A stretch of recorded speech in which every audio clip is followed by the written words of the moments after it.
अस्सलाम वालेकुम।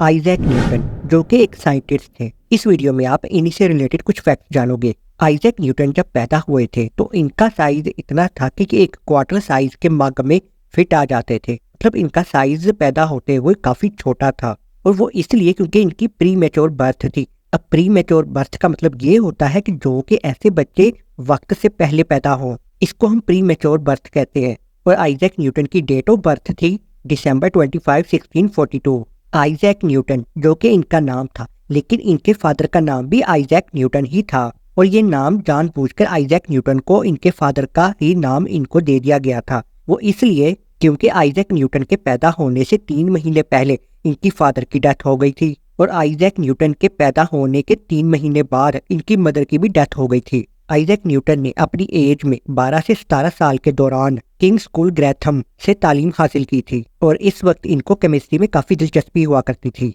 1664 में आइजैक न्यूटन स्कॉलरशिप पर कैम्ब्रिज चले गए थे, लेकिन फिर 1665 में एक बबूनिक प्लेग फैल गया था जिसकी वजह से इनकी एजुकेशन काफी इंटरप्टेड हुई थी। मतलब इनकी पढ़ाई का हर्ज हुआ था। 27 साल की उम्र में आइजैक न्यूटन कैम्ब्रिज यूनिवर्सिटी में प्रोफेसर के तौर पर काम करने लगे और मैथमेटिक्स पढ़ाने लगे। आइजैक न्यूटन ने कैलकुलस को भी इन्वेंट किया था। आइजैक न्यूटन ने काफी सारी किताबें लिखी हैं, लेकिन जो उनकी खास किताब थी वो थी न्यूटन्स प्रिंसिपिया और ये 3 किताबों का कलेक्शन है। असल में इन किताबों में ग्रेविटी के हवाले से काफी कुछ बताया गया है, कुछ और आइडियाज को भी साथ रखते हुए। आइजैक न्यूटन इंग्लैंड की पार्लियामेंट में मेंबर भी रह चुके हैं। अब जैसा कि आइजैक न्यूटन ने थ्योरी ऑफ ग्रेविटी पेश की थी और ये किस तरीके से, लोगों का मानना है कि जो सेब था ना, मतलब एप्पल, वो आइजैक न्यूटन के सर पर गिरा था। हालांकि ये पूरा सच नहीं है। असल में उन्होंने सेब को गिरते हुए देखा था, जिसकी वजह से वो सोचने पर मजबूर हो गए। तो तब जाकर थ्योरी ऑफ ग्रेविटी डिस्कवर हुई। और थ्योरी ऑफ ग्रेविटी का मतलब है कि ऐसी जमीन की कशिश